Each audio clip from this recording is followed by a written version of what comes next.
place. Except I don't expect you be doing much laughing.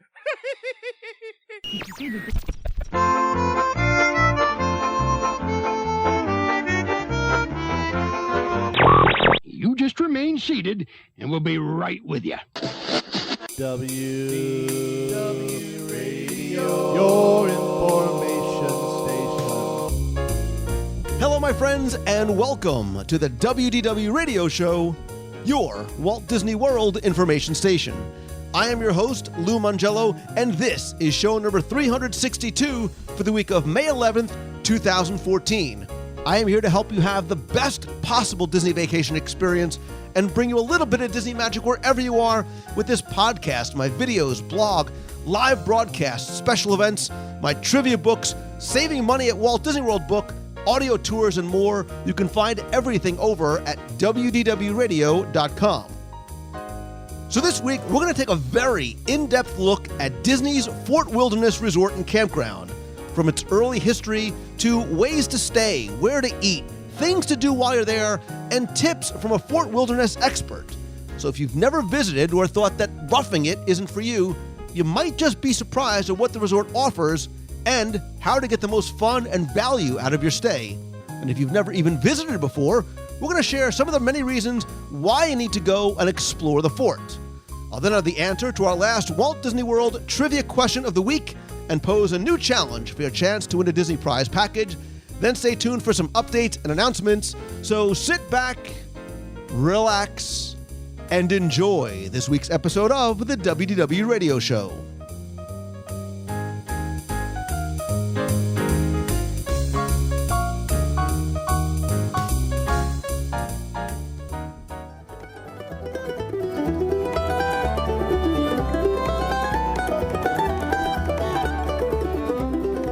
When I think about Walt Disney World history, more specifically opening day and those first few months or so after October 1st, 1971, like many people, I imagine that the first guests running through the gate and the wide-eyed smiles of their initial rides on classic attractions and the smells and the sights and the sounds and just how different the Magic Kingdom looked. But I also think about Walt Disney World as what it was meant to be, the vacation kingdom of the world. Because unlike Disneyland, it was a place for families to spend a week not just enjoying the parks, but the resorts and an entire world of entertainment, activities, and fun in the sometimes very hot sun. And while my family and I loved the modern shape and the monorail passing through the contemporary resort, that was sort of the place we called home, I often think about another resort that opened just weeks after the rest of Walt Disney World, Fort Wilderness. It was a place that I was fascinated by because it offered something very different than the traditional multi-story hotel experience, so close to the parks. So this week, I thought we would take a close look at that resort. Now, on a recent show, back on show 350, we explored in detail the Tri-Circle D Ranch with Jim Korkis. We looked at the secrets and the stories and some of the things to do there. But this week, I really want to focus on the resort itself because it is so much more than just a campground. So I want to talk about how to get the most out of your experience and some frequently asked questions and get some tips from a Fort Wilderness veteran. So I want to welcome to the show a longtime friend, and I've just found out listener to the show, Rod Wheaton. Rod, welcome to the show. Hey, Lou, thanks for having me on. I was talking with you before we started the show, and I want to let everybody know, if you want to have Lou do a show about your thing at Disney, all you have to do is call, bug, email, /stalk him for 8 years, and then when the restraining orders expire, Lou will do a show. So thank you for having me. Well, we're laughing because I remember, I think you emailed me and we talked and we met each other a couple times. And you said, hey, man, I'm the Fort Wilderness guy. And if you ever do a show on Fort Wilderness, I would love to be a part of it. And I said, all right. I said, I promise you, if and when I ever do a show, because, eventually I'll get to all the resorts. I said, you're my guy. And we were just talking. And I remember meeting you and the rest of your family at a Ridley Pearson. I was doing a live broadcast and met your whole family there. And I'm a man of my word, right? I kept to my word. And when it came time to do a Fort Wilderness show, I was like, all right, Rod Wheaton, you're my guy. Yes, you have. And I got to tell you, I'm kind of geeking out because I'm so excited to talk about Fort Wilderness. I love it. It's my favorite place in Walt Disney World. I've been, dying to hear you do a show about it. I loved what you did when you talked about the Tri-Circle D Ranch up there. Again, one of the other hidden secrets with Fort Wilderness. So again, I'm just thrilled to be here to talk about, again, my favorite place in all Walt Disney World. So tell me sort of what makes you the Fort Wilderness guy, right? How long have you been coming? And tell me about you and your family's vacation experience at Fort Wilderness. Do you go as a family? Do you go solo? Do you drive an RV? Do you lug a trailer down? Do you sort of just pitch a tent? What's sort of your experience like at the resort? Well, kind of like you, we started coming literally just a couple of weeks after Walt Disney World opened in 1971. As a matter of fact, our first visit was January of 72. I was just a very little kid at the time. And back then, Fort Wilderness didn't open until the following month. But we were staying at the Polynesian, and that was kind of our home resort. We stayed at the Poly all the time. But even when we would stay at the Poly, we loved going over and hanging out at Fort Wilderness because there's so much to do there, and a relatively small amount of people who go to Disney even really know about it and all the things they have to do. I mean, you've got a hustle and bustle in the parks, but then just this quick boat ride away, you hop across Bay Lake, and you've got 750 acres of just beautiful, peaceful, tranquil places where you can fish, you can rent a canoe, you can go biking. There's all these things. Coming back to what you said, so we would go and hang out there quite a lot. Back home, my father had a camper, and as a family, that was something we used to do together. We would go camping in an RV. My dad pulled a trailer, and we went all over. I'm in the Washington, D.C. area, so we went all over Virginia and Maryland and the coastal areas camping. But my dad never was one to want to pull his camper down all the way to Florida. Well, you fast forward a few years. I'm grown. I got kids of my own. I enjoyed camping as a family. So when the kids came along, I told my wife, who also grew up camping with her family, well, let's get an RV. It's a great family activity. We still had continued the tradition, her and I, as a married couple and then having new kids, that we still went to Disney every year. I may put it in the marital contract. She had to understand she was marrying a Disney geek. So that was just part of the deal. We'd still go.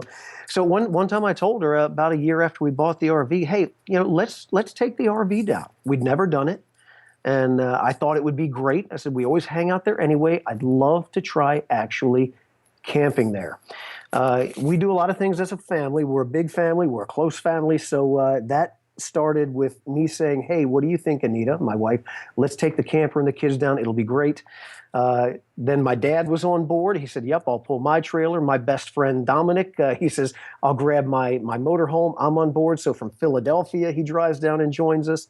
So we are anywhere from a 3 to 4 motorhome caravan of people heading south down 95. And so that's how we camp in Walt Disney World there at Fort Wilderness. We have the motorhome, a couple of fifth wheelers. We get sites side by side because they're very accommodating. They'll put you together if you make the request ahead of time. And so we come there, and it's a big family and friends experience. And I think that's cool, not just because you do it as, you sort of bring the whole tribe down, an extended family down, but you all kind of do it a little bit differently, but you can still do it together. And I think that's why I really wanted to talk about this, because I really do, especially after talking about the Tri-Circle D Ranch, I think that the resort itself is an overlooked experience, because people hear Fort Wilderness Resort and Campground, they think it's all about sleeping in this cold, wet tent on dirt, and it is not like that at all.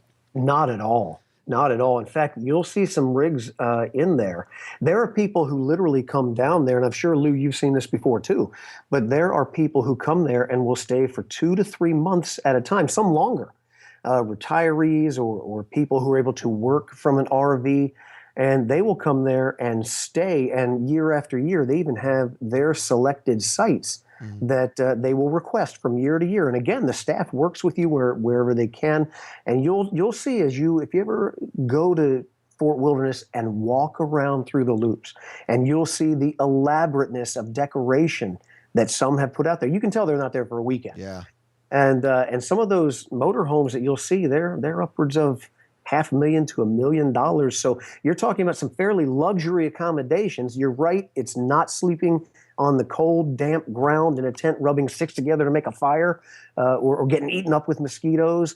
It's not your father's campground, that's for sure. Right. Nor do you need a $500,000 or $1,000,000 camper to do it. And we're going to talk about, what you need or what you don't need to do it. Because again, I think a lot of people have this misconception about what the resort is, what you need, and maybe who it's even for too. And certainly when we talk about things like the holidays at Fort Wilderness, which, is a spectacle in and of itself, you can very much tell that there's a lot of people that truly call this resort sort of a home away from home, and they treat it that way, and they decorate it that way, and the amount of time they spend there and the care that they give to it shows as well. And that's how Disney treats them, almost as though they are residents and not just sort of visitors that are coming in for 3, 4, 5, nights at a time. Absolutely. And this is something that I wrote in an article for Celebrations Magazine. I've written about it on my blog. Something that I constantly maintain is that there's a sense of community feel that's in there, just like what you're saying, because it is for many people a home away from home.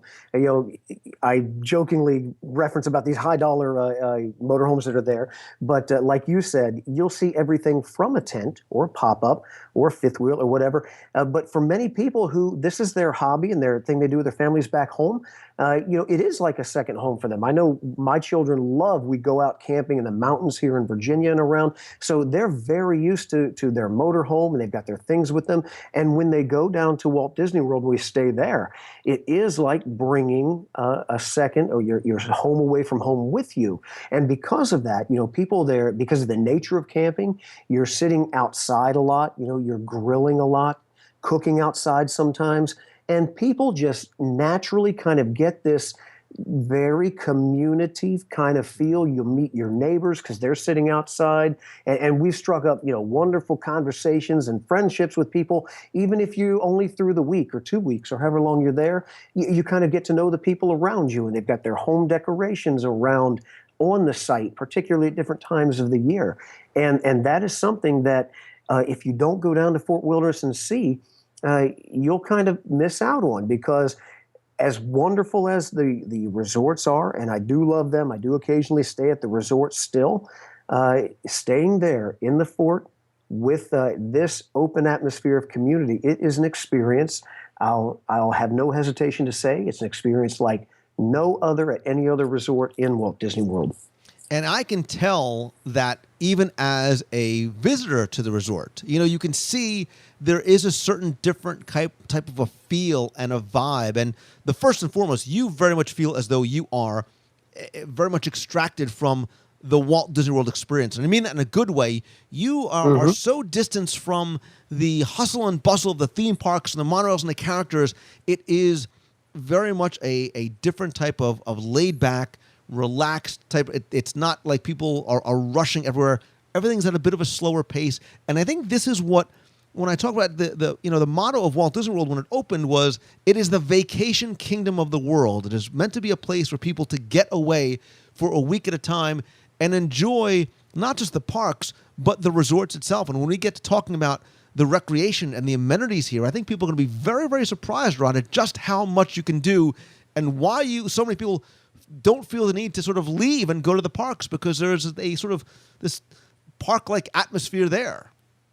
I love the parks. And by the parks, I'm talking about all 4 of the parks. But even so, you are so right, because you could go there, and I could go there easily, and I could stay there for a week and never go to a park.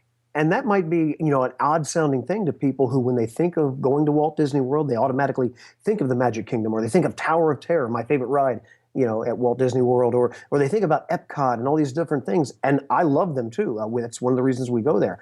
But you could absolutely go there, and because of the atmosphere there at the resort, Walt Disney World, the Fort Wilderness Campground, you could stay there and never leave. And it's funny you say that. I think before we were actually recording, we were talking about my friend Dominic that comes down with us.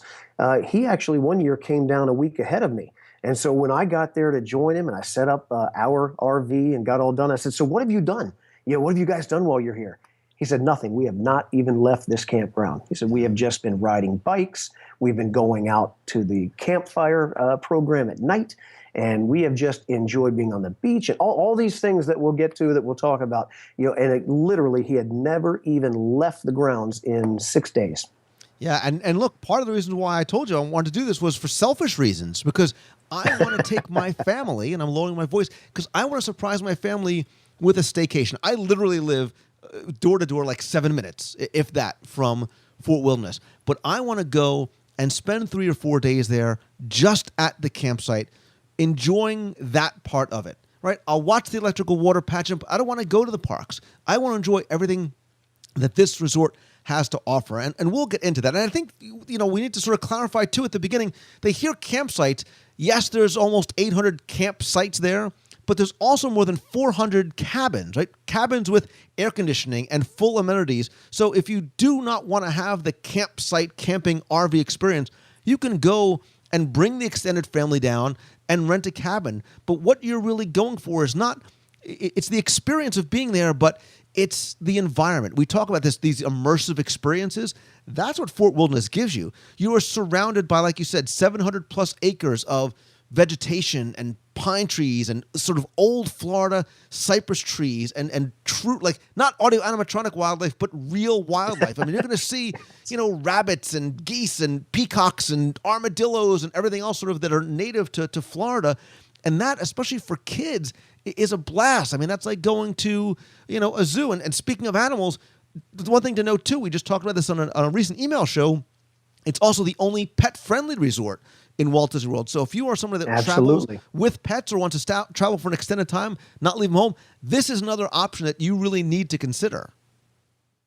Absolutely. I've got 2 dachshunds that travel with me pretty much everywhere that I go, and they jump right up in their little doggy car seat with their little doggy seat belts. They jump right in, and down the road we go. And when we get to Fort Wilderness, it's always been pet friendly. They've had pet friendly loops. And so if you don't like animals or you're allergic to animals, there are non-pet loops as well. In fact, there's only a few that are dedicated for them. But even in recent years, Lou, the last 5 or 6 years, Disney has really done some things that has made it even more pet friendly. Over by loop number 300, which is just a short walk from where Pioneer Hall is, there's an actual dog park, and it's fenced in. You can take your dogs, let them loose. They run, they play. They've got everything, dogs need. They've got, water and food stations, just anything where, and again, this is a place where you can go and relax. And sometimes Anita and I will go and we'll sit, let the dogs kind of run their energy of their short little dachshund legs, and we'll be hanging out with other dog people there who have come camping, and again, have a nice time visiting. And again, it enforces that community feel that you get. You've talked about this on the show before. Disney people, are by and large great people, and when you meet these ones who also you share in common, this experience at Fort Wilderness, it really does make for an enjoyable experience all across the board. I'm going to sound like a broken record saying that, but it's so true. No, and you're right. And I want to talk, and I want to sort of break it out, and I want to sort of talk about the 2 types of vacations you can have here. And I think it really is sort of this idea of, when people talk about camping, there's a lot of people who are like, not for me. I'm not going out into the wilderness. Their idea of roughing it is very different, right? They want to sort of rough it in comfort. And I think that's what Fort Wilderness affords you, right? So let's sort of break it out, because first and foremost, let's talk about the cabins. Right, this is not where you have to go and have an RV or a trailer or a tent or whatever it might be. There are these beautiful cabins throughout the resort that are very far from roughing, right? They have HD TVs and kitchens and dining tables, and it gives you this separate bedroom area and gives you a place to sort of go on vacation sort of in the wilderness without having to worry about some of those other things. It's a little bit less roughing it than maybe the RV type experience. Oh, absolutely. In fact, it's kind of a family joke in my family. To my mom, roughing it would be a TV without a remote. We're having cable. It's not. I got 300 channels, and I say that with affection and laughter. It's a longtime family joke. So for my mother to keep going back and enjoying it and looking forward to it every year, okay, that's kind of a statement in and of itself that, yes, this is not roughing it. But back to your question about the cabins, if you don't want to do the RV, yes. For instance, my brother is a local Floridian. He lives over on the Gulf Coast.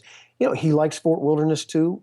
Just this past month, he took his family. They did a week in the cabins. I had him send me a ton of pictures. I've been in them before, but I just wanted to put some up on the blog. And if you look at pictures on Disney's website or anywhere else, you can see that they're very nice. They're as nice as a hotel room. They have HD TV. They have big porches on them where you can sit out in them. They comfortably sleep like 8 people, and yet you've got your kitchen area. You have all the conveniences that you would have in a suite or at your home, and yet you're nestled in amongst these beautiful pine trees. You can sit out there. If it's a nice evening temperature-wise, you can open your windows, and you can hear the birds calling at night. You can watch outside. You can see the armadillos rustling around in the pine needles. I have not gotten up, not even one morning, that I haven't seen deer feeding in the meadows. And that's all throughout, whether it's in the camping areas or where the cabins are. But the cabins are a fantastic get your feet wet kind of way to try out that Disney experience. Because you're right, Lou, when I tell people I go to Disney and I go camping, so many of them will sometimes look at me like I have a third eyeball in my forehead. Camping, are you kidding me? I thought you were going on vacation. But for places, anybody who just maybe wants to try it, they're curious, but they don't want to do the whole, RV or tent type of thing, the cabins are a great way to start out. And to be clear, like these are not sort of rough, just 4-wall. I mean, these are sort of. I would almost sort of analogize it to a moderate resort in terms of the class of resort, but I think that's even a bit of a misnomer. They're really more like 1-bedroom suites because they do have the double bed and the Murphy bed and the bunk beds, and they've got a couch and they've got a separate kitchen area with a dining table. There's Wi-Fi. There's a fridge and a microwave and sort of a little kitchen in there. There's pots and pans, so obviously you're going to be hopefully doing some cooking. The nice thing too, Rod, you can go outside and there's a porch with a patio table and a grill, and it is sort of a little mini home away from home. And it's, the idea of, I'm using air quotes, roughing it, is a very loose liberal term. Yes. And you're right. It is on par with at least the moderate, because many of the moderates you'll go and you'll simply have a room. But like you pointed out, when you get the cabins, you've got a separate bedroom. You have a separate sitting area with a living room and television. You've got a separate cooking area. And again, that porch. So, even like you said, to compare it to a moderate, that's actually almost shortchanging that experience a little bit. So yeah, it is a great way to get there, enjoy everything that the fort has to offer, but still feel like you are in a nice hotel suite. Right. And so to sort of put it in context too, you can fit comfortably 6 adults. Housekeeping comes in, they'll do the dishes for you, right? They'll help you with all that kind of stuff. That's right. So what's nice is you can get to Fort Wilderness, you can go to the trading post, get all your groceries there, head on over, get your little golf cart, and that becomes your home with sort of nightly maid service. And the room rates there start about $294 or so per night, plus tax. Again, depending on the time of year that you go. Yeah, and it's one of the best deals on property for what you're getting, because you are getting essentially, if not a luxury suite, certainly the next thing right under it. And at $294, and again, something else too that you might not even think about. Now, these are standalone cabins.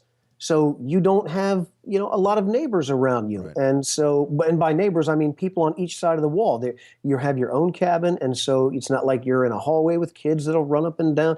You have your own private space. You can sit out, have your coffee or wine or whatever you like in the evening on your porch and feel relaxed, and you're connected to everything, but removed enough to unplug and rewind.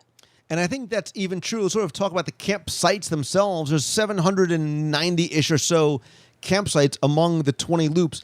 Even those campsites are relatively separate from one another, right? There's a lot of brush and trees and vegetation in between, so it's not like your tent or your RV or whatever is on top of your neighbor, right? And all those campsites have the driveways, and they're probably about 25 feet wide. They've got a picnic table there and a charcoal grill there. There's electricity there as well, it's like for all the hookups. So it's roughing it, and you're not on top of the other person. It's not like you're in a field with just a bunch of tents pitched around you.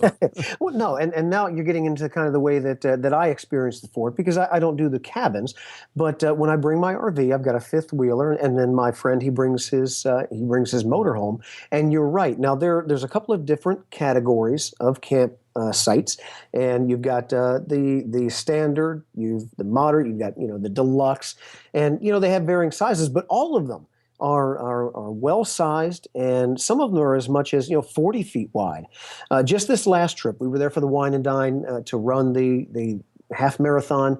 And so I had my RV, and again, we enjoy all being neighbors together. There's 3-4 camps of us at least on any given trip. And so we're next to each other, but there's enough space to have privacy. You've got the pine trees and the different foliage there in Florida that gives you your privacy screens. But the site is big enough that you have plenty of space to spread out. And then Disney also says if you have an RV site, you can also put one tent on that same site. And the reason they do that, it's pretty cool, because if you have teenage kids, I have a teenage son, and sometimes, especially if we brought, friends along, they think it's a really cool experience to set up and sleep in the tent on the same site. They're right there. You feel safe. Your kids are close to you, but they kind of get a neat experience too. And something else that sets this apart that all the listeners out there for WDW Radio should know is there's a reason why year after year Fort Wilderness is consistently voted the #1 campground in the country. A lot of people don't know that, but it is, and we're talking about Woodall's and some of the other agencies that monitor and vote and rate these campsites all around the country. It is consistently voted #1. It's constantly, and that's because of the extraordinary care that they take in giving you a great experience. Now, I camp a lot, and this is the only place I've ever been. Literally, when a guest leaves, they pack up their RV and they pull out. Within minutes, these cast members pull up on their golf carts. They take leaf blowers and blow all the leaves or pine needles off the site. They sweep it. They go over to the barbecue grill. Every site has a barbecue grill if you want to cook out. They clean it. They sweep out the ashes. They wipe it down. And when they pull away, it looks like you could take a photo for the Disney brochure. And they do that with every single site every time a guest leaves. And so, again, we talk about, roughing it. Maybe somebody's had a not so stellar experience in some campground somewhere. That's not what you'll have at Disney. You've often said on your show, nobody does it like Disney does, the attention to detail and the attention to the way that they want to plus up the experience. They do the same thing over at Fort Wilderness, and it's something that, again, if somebody tries it, there's no doubt in my mind that they're going to be really glad that they did. And that started even with the history when they decided to come up with the concept of the campground. They came at this from a whole different angle, and they decided right from the very beginning they were going to design not only the campground itself, but they wanted to design the experience to be better than anything you could get at another campground. Now, I don't know if I'm going too far down this road with it, but Keith Camback was the man put in charge of setting that campground up in the early days. And he had a degree in recreation, and he was sent by Dick Nunes to take environmental awareness classes. This is back in the late 60s when that was not a common term like it is now. But one of the things that meant Keith brought to the Disney experience was when he went to work laying out and setting up that campground, this environmental awareness that he'd been taking in school courtesy of the Disney company it gave him the element, okay, when I set this campground up, I want to try to incorporate as much of the natural beauty of Florida in it as possible. And that's why you experienced what you just referred to a minute ago. Every campsite has trees and bushes around it. You've got privacy. It's laid out so that it's not just a cookie cutter bunch of concrete pads that you'll pull a camper onto, but each site feels like you really are having a nice, natural camping experience in the outdoors.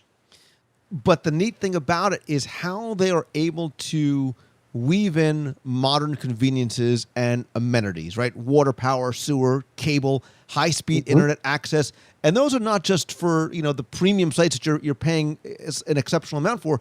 those are for, all the hookup sites that have cable and TV, because again, you want to rough it, but you want to enjoy that as well. As sort of going back to what Absolutely. you said, right? There are those different categories of campsites. So the premium are for the big rigs, right? The real big ones that are sort of, these mini homes on wheels that are 50 feet in length. The slide outs, I mean, some of them are just, like you said, spectacular. There's also preferred sites that are near settlement trading post and the meadows and the marinas and pirate hall. So it's really more like preferred in terms of where you are located, not necessarily what the campsite itself has for it. There's also the partial hookups, the full hookup sites. And I believe there's still that very sort of basic, primitive, almost like what I think a lot of people think, that scouting type campsite over at Creekside Meadow, like where schools and scouts right. and come. And so if you want to really rough it, and so go as a group, you can do that out there as well too. But for the most part, you're not. You've got these sort of semi-private hookups in this sort of community type feel, and it almost feels like little streets. All these we're talking about the loops and the loop numbers, but they really are kind of little community streets. Yeah, absolutely. And, the fact is that even people who like camping, I mean, most of us today, we lead a modern life. We like to be connected to the internet. We want to be able to turn on the TV when we want. So when you set up at a campground, you've got your cable TV. So you plug right in it, and you've got not only if you want to see Stacia Swad go over the best rides in Disney, you've got that channel in your RV because you plug right into the cable outlet, and you've got the same channels that all the resorts have. And, I sit out sometimes in my chair in front of my RV. I've got my iPad and I'm surfing the internet because, I'm not out tracking animals and, rubbing sticks together, making fires. I'm sitting out there with my iPad, and, you do whatever you like. You can read the morning paper if you want on your electronic device. Like you said, you've got Wi-Fi access everywhere. So, yes, it is not like this primitive experience. You're able to get there. You've got water. You've got all RVs today have air conditioning and heating and so forth. And, while I'm at it, if you did go and say even you wanted to stay in a tent, even if you were to do that, there still have the ability when you go to, say, the comfort stations. If you've been to a campground before, some campgrounds, you go there. I'm very glad my RV has its own bathroom. Some do not take care of it. But now Disney, and again, I have my own bathroom in the RV, but because I have a teenage daughter and a wife, my son and I we get kicked out to do our showering and things down there at the comfort station, and they commandeer the bathroom in the RV, much like it is at home. But but when you go to the comfort station, all kidding aside, you walk in, it's spotless, they're air conditioned, there's beautiful tile work in the place. It is not like if you have this image in your mind that you're going to go to a campground, and when you go to the bathhouse, it's something like a gas station bathroom or something. Disney just doesn't do things like that. And so you walk in, again, they're beautifully redone. They have stone work on the floor, similar to some of the stone walkways in the lobby at the Polynesian with that natural looking stone flooring. That's what they do in the bathhouses. Like I said, they're air conditioned, they're cool, they're clean, and you feel very comfortable using whatever facilities are there. So even if you were to go for the rustic experience, you say, okay, I'm going to go in there, I'm going to take a tent, and I'm going to man up, and I'm just going to do this whole, macho guys camp out trip. Or maybe you've got a family who tent camps. You could do that, but if you still wanted a nice hot shower in a very comfortable bathroom, you've got that there too. So you've got access to whatever level of experience you want to have. And it's funny you bring up the comfort stations, and there's about, I think there's 15 located throughout the campground. So it's not like there's one and everybody from the campsite has to use it. The first time I saw one and I walked in, I kind of looked around. I was like, what am I in the is this like the camp styles of the rich and famous? Like, is this like the, am I like in the executive one? And so they're like, no, they all look like this. And I'm like, but there's air conditioning and private showers, and there's laundry rooms in here, and there's ice machines. And they're like, yeah, this is the way, And then I realized, this is how Disney does it. This is the difference, and why people who are potentially afraid of camping, this is a great sort of dipping the toe in the water, because you are not sort of out in the middle of the wilderness somewhere, looking to find leaves. It really is. It's a comfortable experience, and comfort stations is a great way to put it, because it is a comfortable experience. Yeah, and again, like I said, for people who just are not into the roughing it type of thing, I would tell them, don't worry. You don't have to worry about that. It's not going to be a roughing experience. No problem at all. Yeah, and one thing about Port Wilderness too is obviously it's not a quote unquote value resort, but it is probably the most affordable of any of the resorts. Again, going from partial hookup to a premium hookup, some of the lowest rates can be like $55 to $90 a night to have those hookup campsites. Obviously, the cabins, like we said, are going to be different, more expensive. But if you want to come in and have that, that's what you're going to pay for a night at a Walt Disney World resort. I mean, granted, you're sort of bringing your own home with you, but it is a very inexpensive way to go on vacation. That being said, Rod, I know for a lot of people like myself, they say, this all sounds great. It sounds really cool, and I've been there, and I've checked it out, and I would love to stay there, but I don't have an RV. I don't even have a tent. I couldn't pitch a tent if my life depended on it. Like, I was in Cub Scouts and never quite got off the Boy Scouts. So obviously, I will never, ever, ever be able to stay here, right? Because there's no way, unless I go out and buy an RV, that I can do this myself. You're going to tell us that is very much not the case. Oh, not at all. In fact, a couple of trips back, I was at my campsite, and I happened to notice this company came in, noticed the company logo on the truck, and they set up this RV. And so I walked over and talked to the man that was setting it up, because it didn't look like he was getting ready to go camping, and he wasn't. And I found out from him, and then as I started to look and do a little bit of research, I found out there's 2 or 3 different family-owned companies down there. If you want to try out camping at Walt Disney World and you don't have an RV, or say you're flying in from, Texas or California or Nebraska or wherever it may be, and maybe even if you RV back home, but you're not going to haul your RV all the way to Walt Disney World. Or like someone like yourself who just doesn't have a tent, has no knowledge or desire to learn how to pitch a tent, it's okay. You can still have the experience, because what they will do is you can call them, and you can Google them, and just Google, camping at Fort Wilderness or something, and you'll find 2 or 3 different companies that do this. But they will set up a trailer, they will set it up on site. You've got your linens, your towels, bed sheets, utensils, pots, pans. They put out lawn chairs. They even put out carpet on the front of the site where you step out of the RV. And you've got all the comforts of somebody who is a camping veteran. And they do it for a really reasonable cost. I think when I had checked it out, and again, this is an estimate because I'm going off of memory, about a year ago when I last looked and talked to someone that was doing that, it was only about $80 to $90 a night, in addition to having the site. And like you said, depending on when you go, you can get a site anywhere from $50 to $85 a night. And then you're completely set up with everything you need to have this camping experience at Fort Wilderness without having to have an RV or without staying in a trailer. And by the way, the trailers they put out there, they're air conditioned. They have heat, air conditioning, whatever you might need. So you can get this whole experience. And if you've never camped before, doesn't matter. If you don't own the first piece of camping equipment, it doesn't matter. You can have them set it all up for you, try it out. You'll get a chance to see if you like it. And, I would tell you that you try camping at Fort Wilderness, you might find it is not the camping experience you would ever have thought. And I have no doubt that anybody who tries it is going to want to do it again, because it's that much fun. But that's an easy way to jump in there and try it out without having to make this total commitment of buying a tent or having an RV or even pulling your own down there if you have one at home. And I think that's awesome. And I think that's something that I learned too that I never realized. And I think too, Rod, what I like about this is your experience here is going to be so markedly different, radically different from any other place that you go in Walt Disney World, even from just how you get into the resort and what it's like. Look, when you go to check-in, you don't check in and get a key and go right to your room.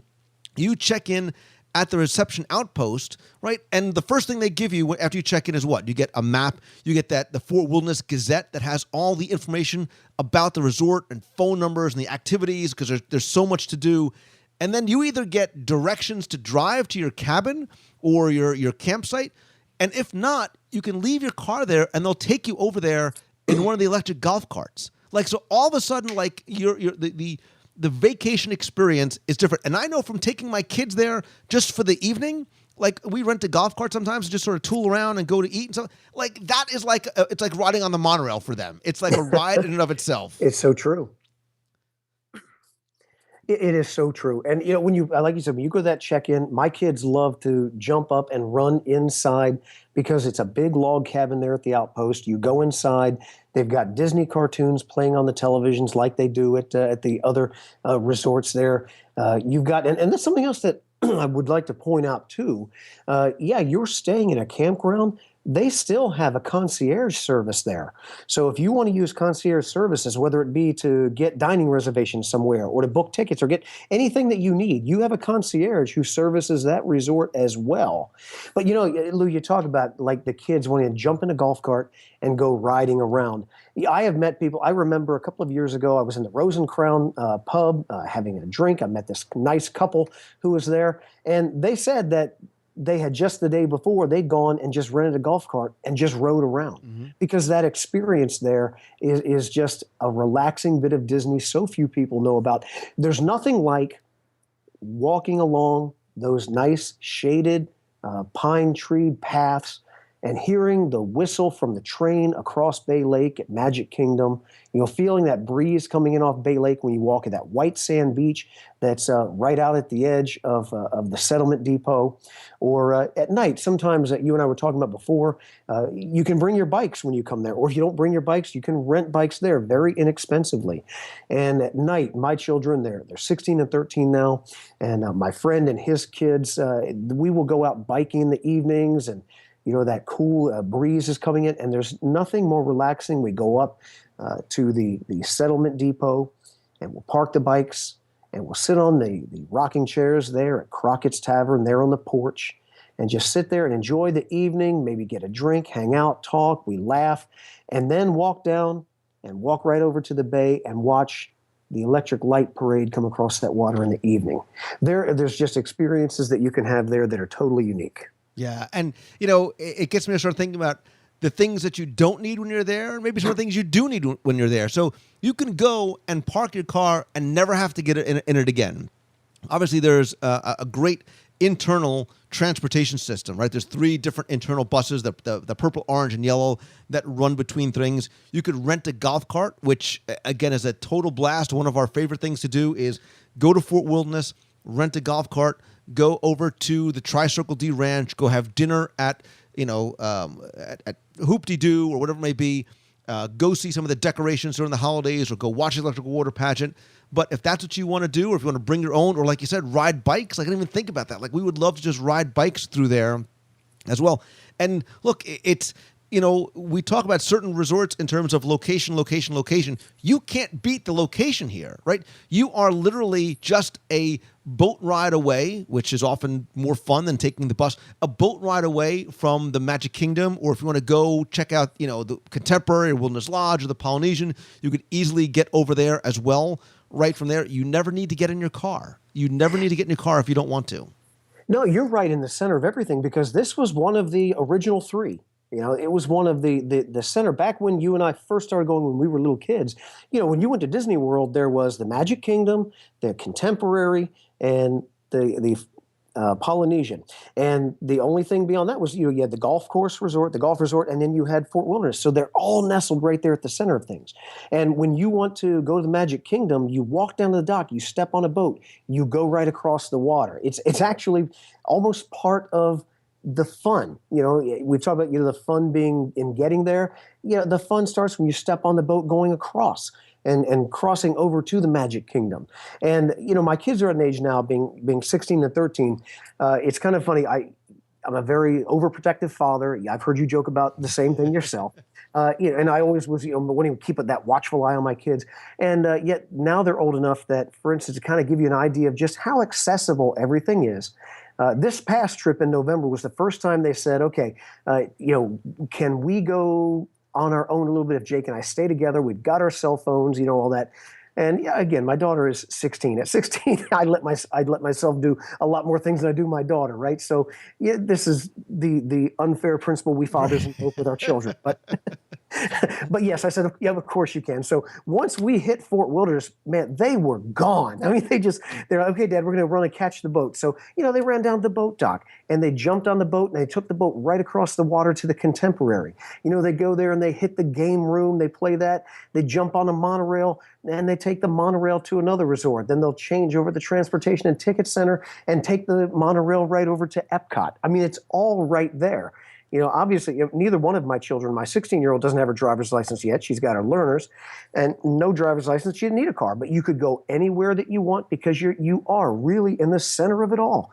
And so just the idea of being able to hop a boat, hop a bus, go get a monorail from one of those two and go any place. And if you want to drive to one of the parks, for instance, we go to Animal Kingdom, I usually will drive, but you've got your vehicle with you most of the time. If you're pulling, I pull a fifth wheeler.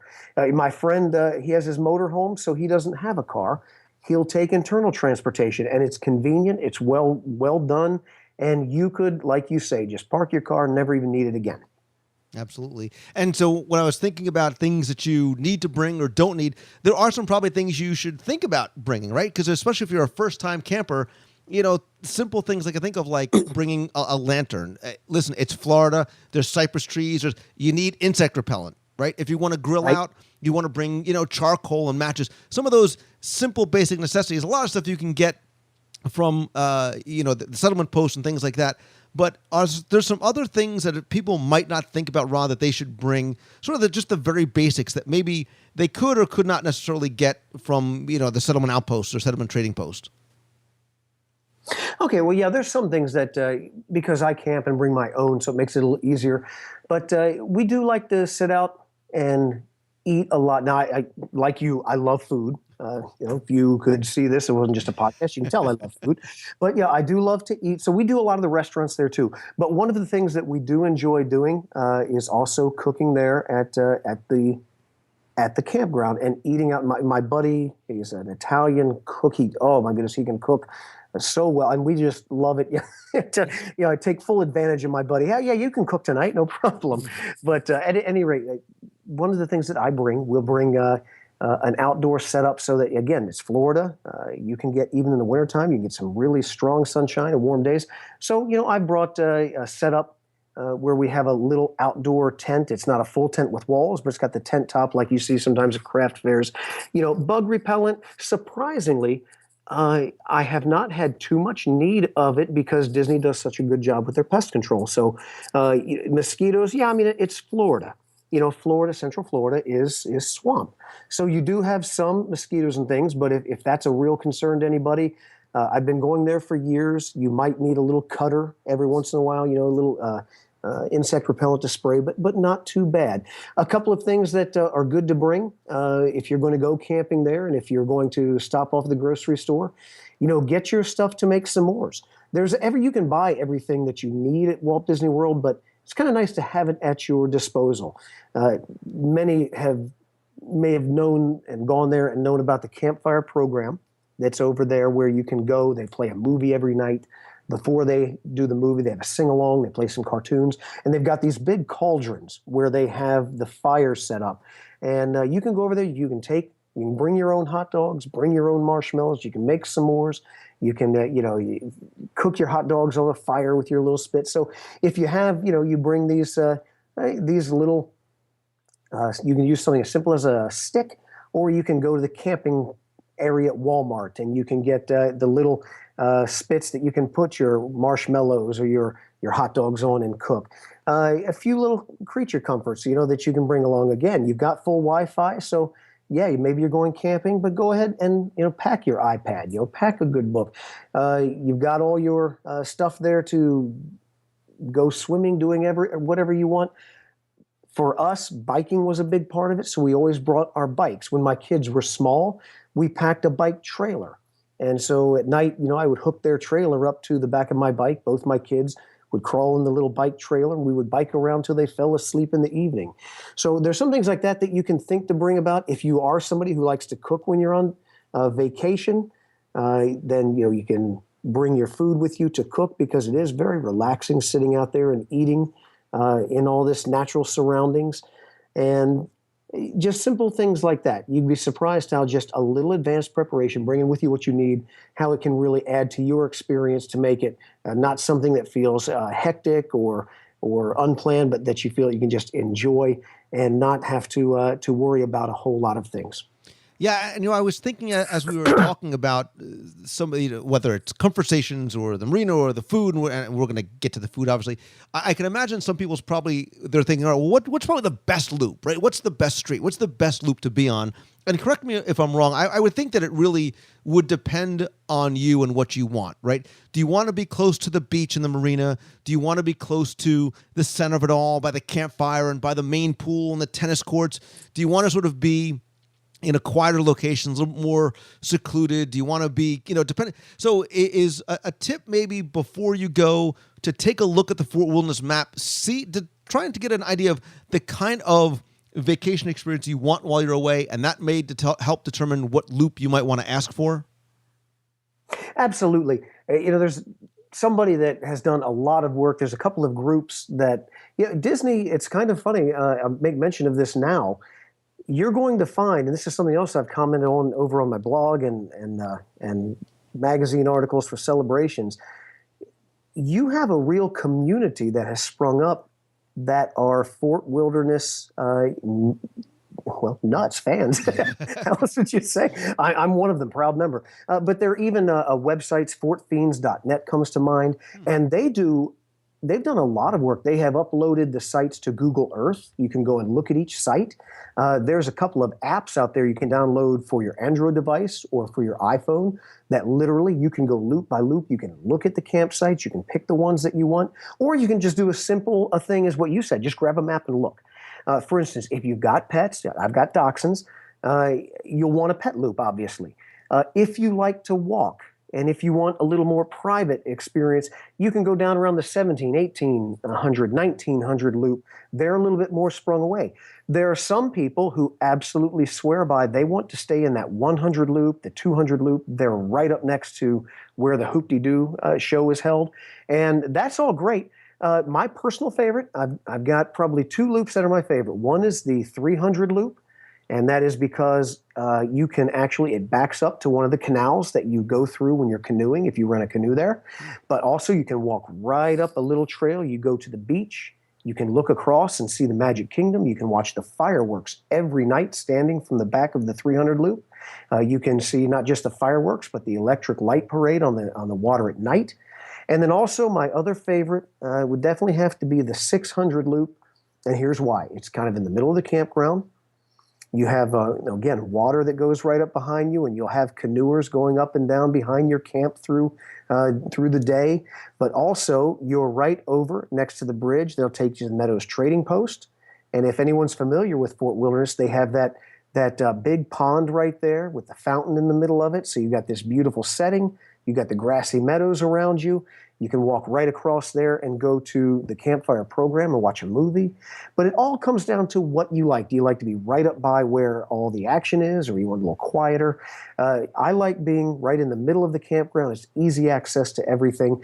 And, when you're up towards like the Settlement Depot and over places like that, here's what's interesting, or what's really kind of a cool thing. All throughout the resort, but especially as you get closer to the public areas, like where the Hoop-de-Doo show is, you've got very carefully concealed speakers. They look like tree stumps. Some of them look like rocks, but they're playing that music that sets the mood for this whole Fort Wilderness experience. So you're able to do that and get that whole ambiance around you.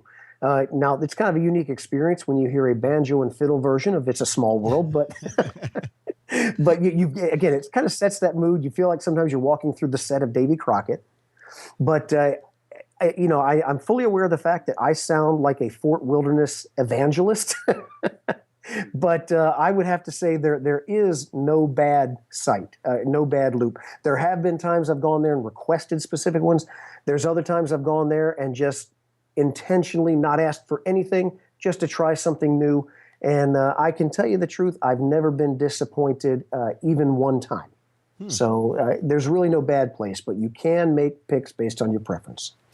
So you were talking about cooking out your own food, and that's something that you don't have to do, obviously. And I think that Fort Wilderness, and I've talked about this in the past, has some of the best food experiences, and for me, still one of the best food values on property. And there's a number of different places you can eat.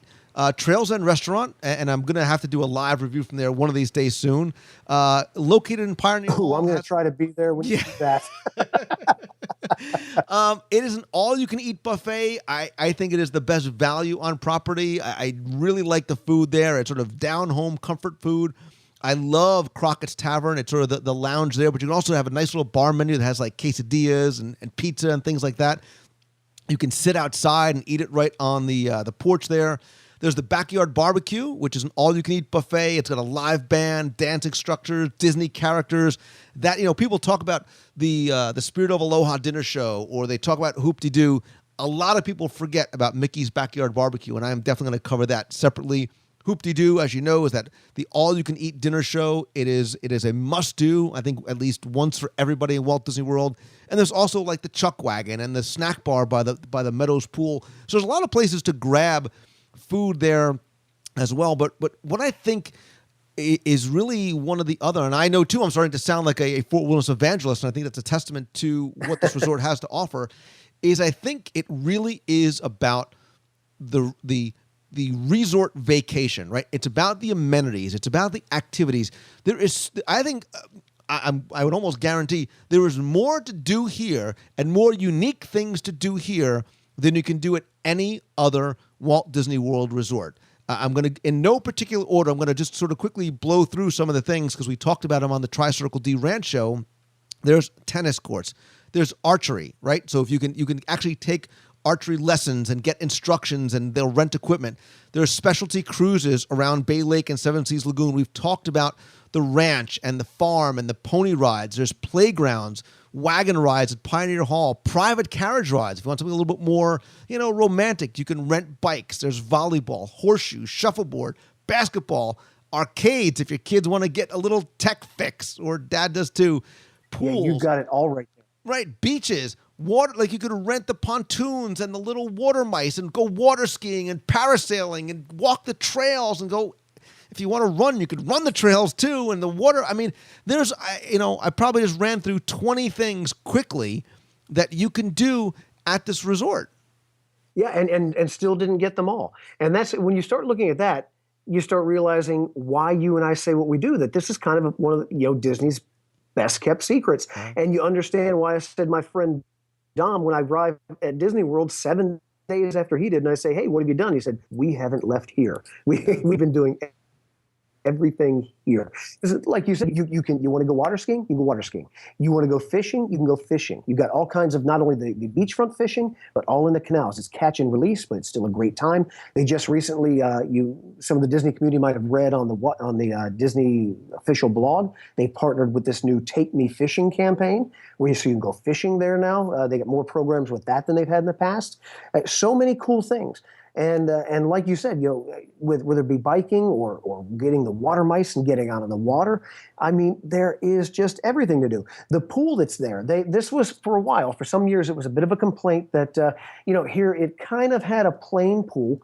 And then 3 years ago, they redesigned and refreshed the pool that's there. They made a whole brand new pool. And quick little trivia thing, because, you're the trivia guy. They actually, when you look at the pool that they have built in the middle of Fort Wilderness, they've got a little water tower, and you go up to the top of that water tower, and that's where you catch the water slide down into the pool.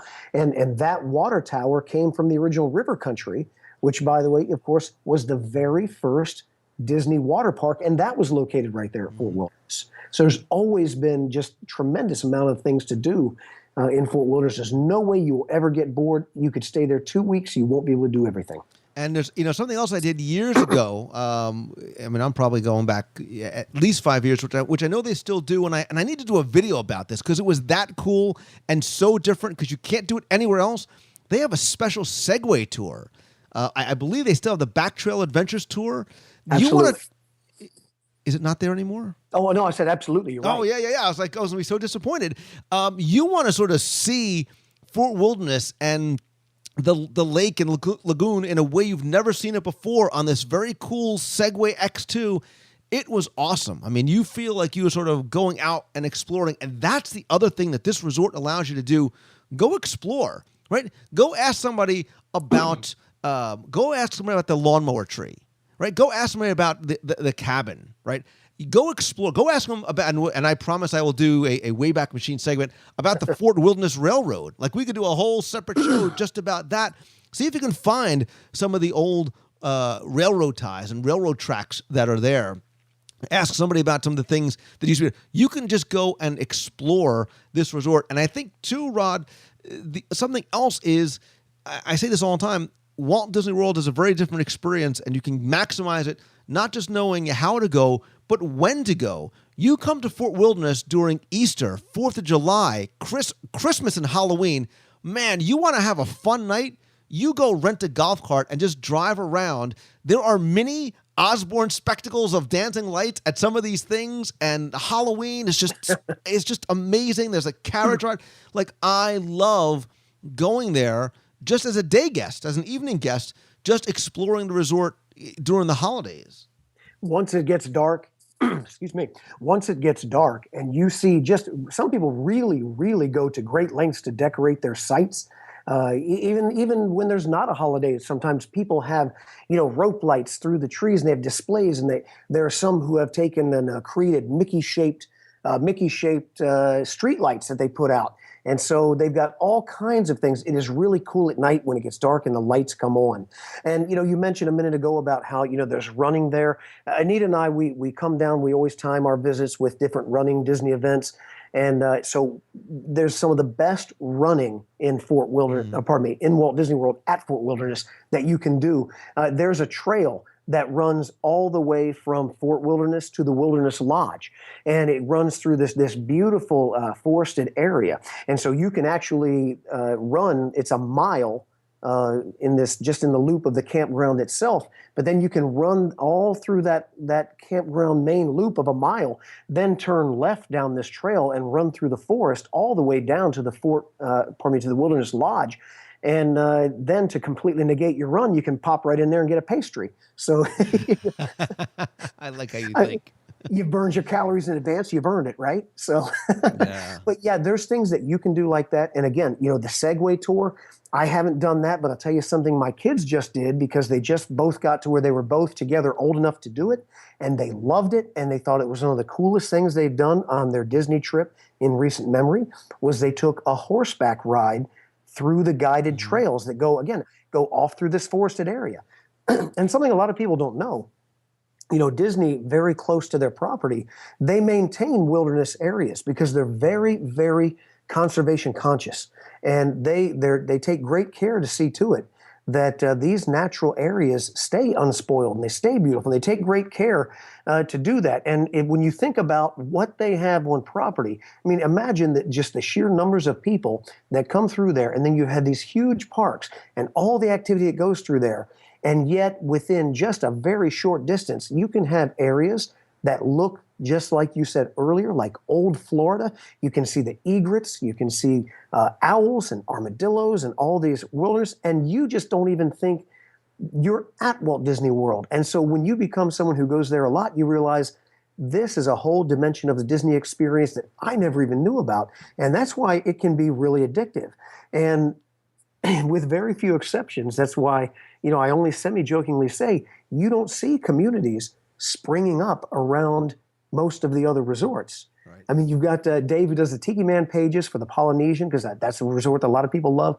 But you don't have the community, the websites, these interactive boards that are all these people who are just absolutely wild about the fort, pun intended. And they just love it there because there's just so much to do. Scratching the surface is almost more than you can squeeze in a week's vacation. And I think you just hit on it right there. You go there, and other than the quality of the campsites and the amenities and the cast and the food, you forget that you are at Walt Disney World. Right? You forget that literally steps away is a whole world of theme parks and everything that we've come to love about the Walt Disney World theme park experience. and I say this all the time, especially if you have somebody who is a reluctant first-time guest, find their entry point, right? Find the thing that they're going to enjoy most. This is something that is so completely different, and you have to realize you don't need to have an RV. You don't need to be a camper per se. You can rent your gear. You can go for a cabin. This really is a true vacation getaway. And I think that is one of the things that appeals to me. And like I said earlier, this is something that I'm going to surprise my family. We're going to do a staycation here, and my intent is not to leave the resort. I want to do all those things that I've read about and never done. I want to do archery. I want to hang out by the pool. I want my kids to go on pony rides.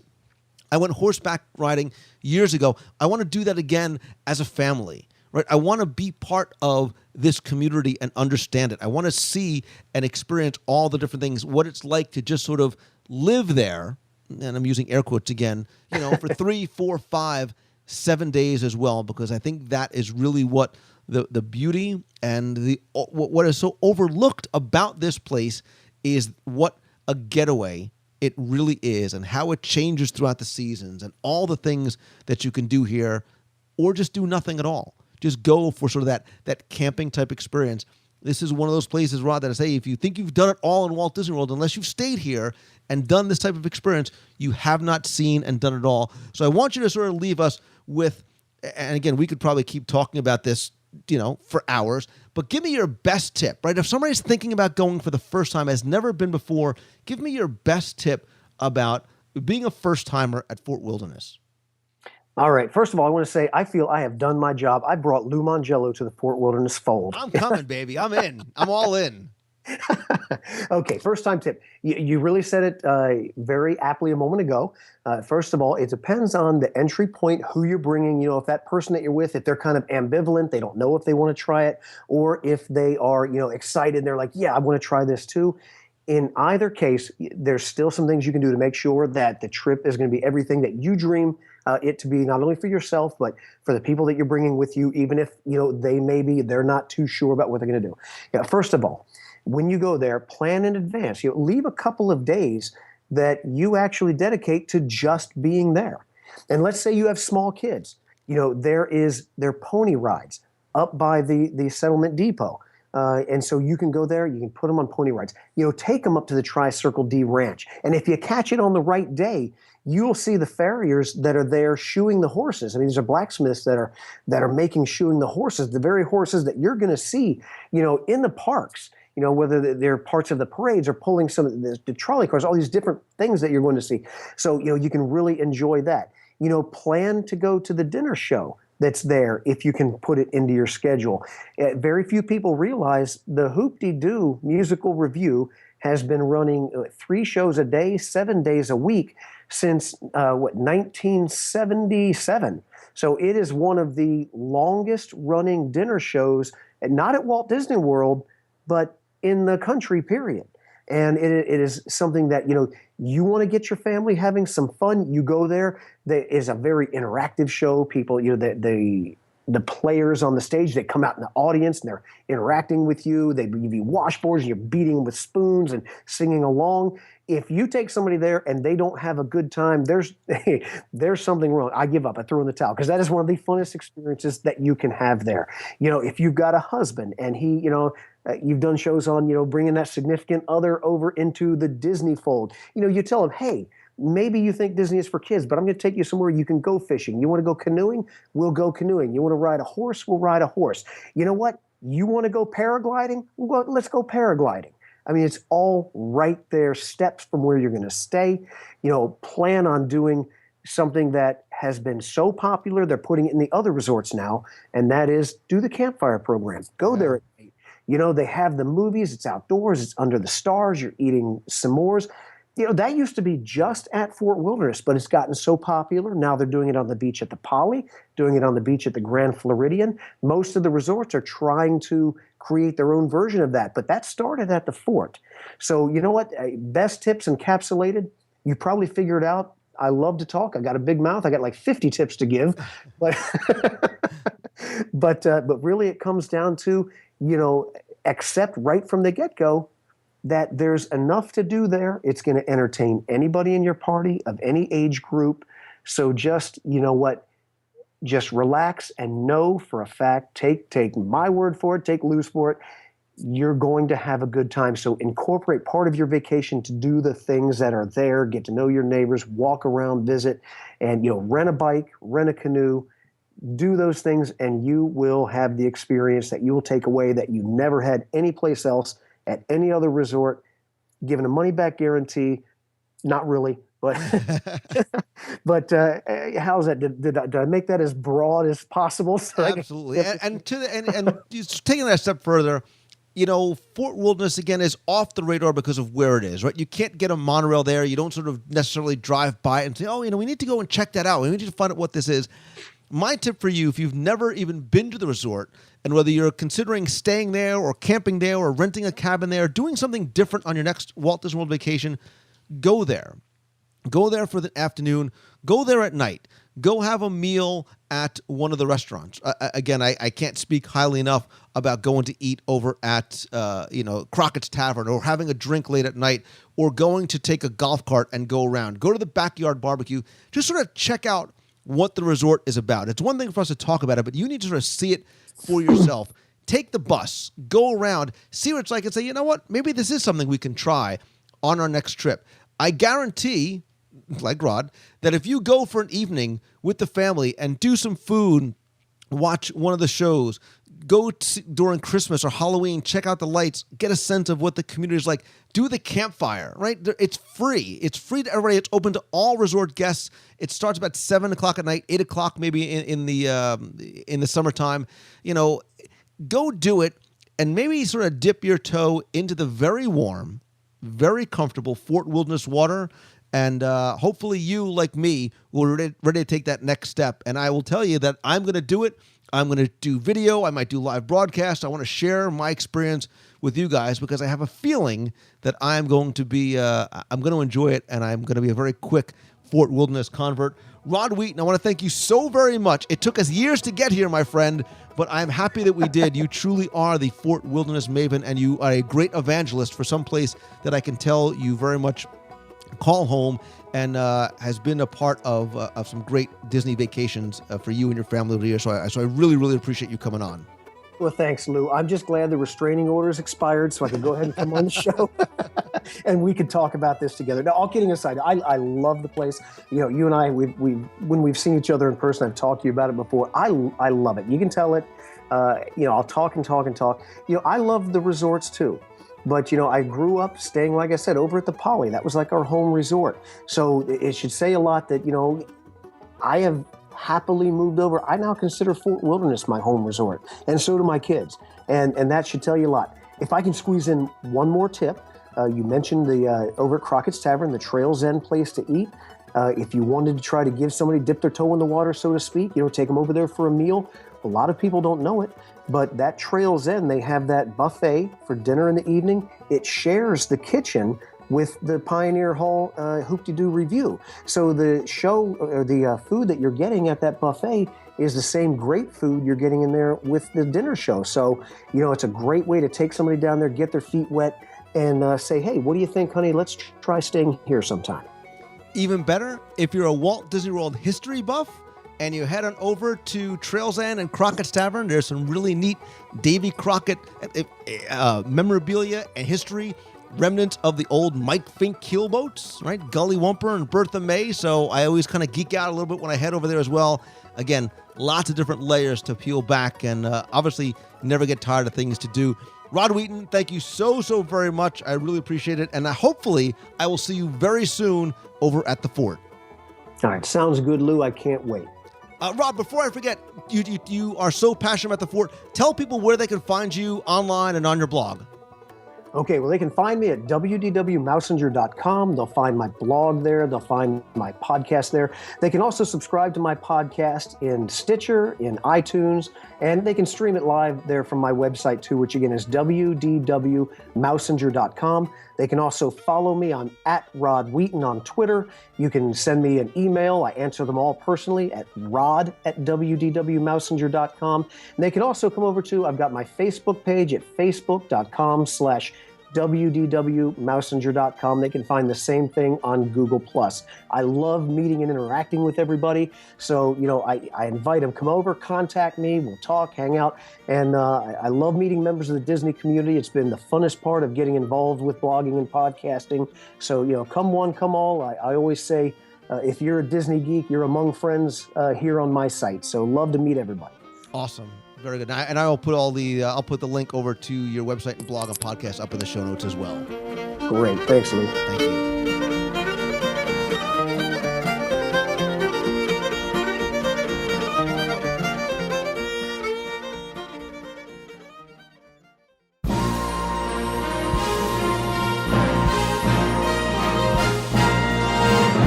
It's time for our Walt Disney World Trivia Question of the Week, where I invite you to test your knowledge of Walt Disney World history or see how well you pay attention to the details in what you see and maybe even in what you hear.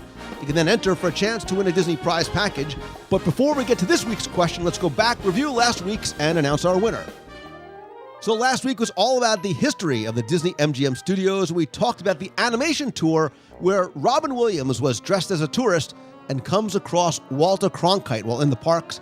And he introduces himself by saying, "Walter, the name's Robin, but you can call me." And you had to identify, what did Robin ask to be called? He said, "Name's Robin, but you can call me Chuck." So congratulations and thanks to the hundreds of you that entered and got this one correct. You were playing for all 6 of my virtual audio walking tours of the Magic Kingdom, a copy of my new 102 Ways to Save Money for and at Walt Disney World book, and an actual keypad from one of the seats at the Who Wants to Be a Millionaire Play It attraction.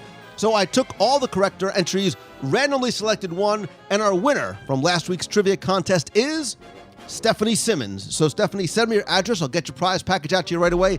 If you played last week and didn't win, that's okay, because here's your next opportunity to enter in this week's Walt Disney World Trivia Challenge. So we'll move from the studios over to Epcot Center and talk about Ellen's Energy Adventure, and when she and Bill Nye, the science guy, and during one of the film scenes, she and Bill are up in a helicopter discussing the pros and cons of different types of energy sources like the sun, water, geothermal steam, wood. And she says, "That's great, Bill, but we still need a heck of a lot more energy. Where's it coming from? And do you have a blank?" So what is it that Ellen asks Bill for while they're up in the helicopter at the Universe of Energy? You have until Sunday, May 18th at 11:59 p.m. to email your answer to contest@wdwradio.com.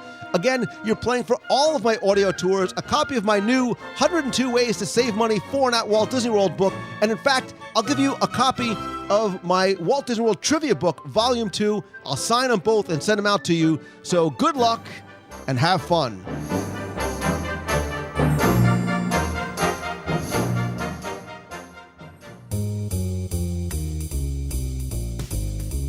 That's going to do it for this week's show. Thanks so much for taking the time and tuning in this and every week. Don't forget to visit the website at wdwradio.com for our multiple daily blog posts from so many great guest contributors, new videos, our newsletter, the free WDW Radio app, our events calendar, and so much more. Again, everything's over at wdwradio.com. Also, be sure and tune in every Wednesday night at 7:30 p.m. Eastern for WDW Radio Live. I do a live video broadcast and interactive chat all about the week's Walt Disney World news, and then just casual conversation. Again, you can find that over at WDW Radio Live, 7:30 p.m. Eastern every Wednesday night. Again, visit the events page. Lots of events coming up, both meets of the month in Walt Disney World and other events. This Sunday, I'll be on the road having a meetup in Atlanta. June 12th and 13th, I'll be in Roanoke, Virginia for Mouska Meet. In August, we have the WDW Radio Cruise on the Disney Dream as part of our Neverland and Sea event, and I'm happy to announce the land portion of our Land and Sea event. On Saturday, August 9th, you can join me for a very special event at the Atlantic Dance Hall on Disney's Boardwalk. We're going to spend the afternoon together with a lunch, games, contests, prizes, and a few surprises as well. You can also join me and the gang as we record an episode of WDW Radio Live where you can be part of the show. Tickets are available right now. They are very limited, so get yours today. Visit the events page over at wdwradio.com for more information and tickets. You can also visit LouMangello.com to find out other events that I'll be speaking at this year, including Podcast Movement this summer in Dallas, other conferences and conventions, or if you want to book me to come speak to your business, to your school, or consult with you one-on-one, visit LouMongello.com. Speaking of which, you can also connect with me on Twitter. I'm at LouMongello, Facebook.com/LouMongello, as well as Instagram and Pinterest. If you want to be heard on the air, you can call the voicemail at 407-900-9391. Or if you have a question you want answered on the air, you could email me at lou@wdwradio.com. Now you can also leave a voicemail right from your computer. Just go to wdwradio.com, click on the Leave Lou a Voicemail tab, and use your computer's microphone. Make it nice and easy for you. Quick thanks to my partners and sponsors, Mousefan Travel. They're my official and recommended travel provider because it's who I use. So whether you're going to Disney World or Land or Adventures by Disney, a Disney Cruise Line, whatever it might be, Becky Mankin and her team of agents really do give you the best possible prices, all available discounts as they come out, and an incredible level of personal service. That's what makes them so very special, all at no additional cost to you, right? Their services are completely free, so go visit them over at mousefantravel.com. If you want some Disney magic delivered right to your door, you can subscribe and order back issues of Celebrations magazine by visiting celebrationspress.com. And as always, my friends, and you are my friends, whether we have met yet or not, all I ask is that if you like the show, please help spread the word.